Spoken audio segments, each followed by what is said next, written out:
Ce sont mes amis, ma garde, mon rempart. Le bruit familier qu'on cherche quand on tremble. Pourtant malgré ces liens se partagent sans phare. Mon âme ce soir leur échappe et leur ressemble. Mon cœur est un tambour qui bat une autre mesure, un rythme décalé que nul ne peut saisir. Je réponds aux questions par des phrases obscures, pour masquer l'abîme que je sens m'envahir.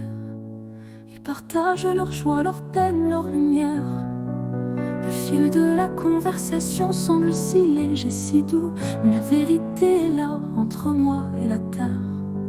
Je suis un étranger même entre nous. Je donne le chant, j'en crois que je suis là. Mon corps est bien assis, mon regard est fixé. Le moment véritable s'est enfui, n'est plus là.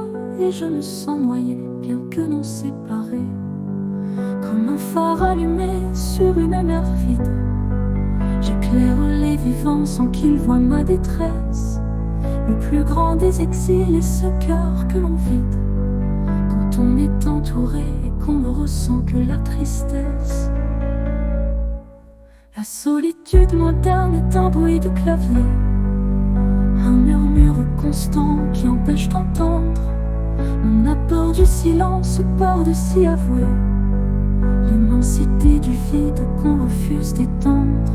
On tisse des liens fins, de fragiles attaches, qui ne tiennent pas l'âme quand l'orage s'abat.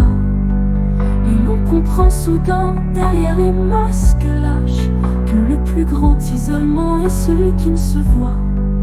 Alors je débranche tout, je me retire, je coupe. Le monde s'éteint, l'écran devient noir, et dans le vrai silence où mon cœur se regroupe, je découvre la face de mon seul désespoir. C'est d'avoir confondu la présence et l'échange, et d'avoir cherché un écho à l'endroit des machines. La solitude n'est pas l'absence de présence, mais l'abîme que l'on trouve entre l'être et le paraître. Une vitre invisible, une obscure défense, qui isole l'esprit de tout ce qui peut naître.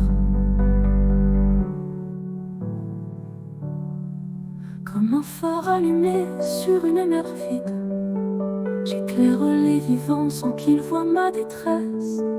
Le plus grand des exils est ce cœur que l'on vide, quand on est entouré et qu'on ne ressent que la tristesse. C'est la solitude des mots que l'on ne lance pas, la peur de déranger l'éclat de leur harmonie, d'être celui qui vient briser le temps qui passe, en avouant un mal qui ne s'explique qu'à nulle amie. L'empreinte de l'abandon devenue amertume ne dictera plus le sens de mes parcours. J'ai fini de quémander les liens et les mots. Mon cœur seul et entier se suffit pour demain.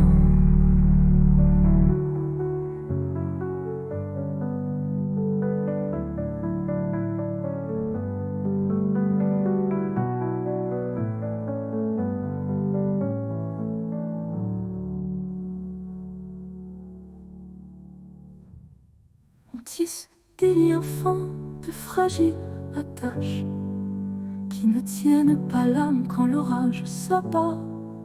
Et l'on comprend soudain derrière les masques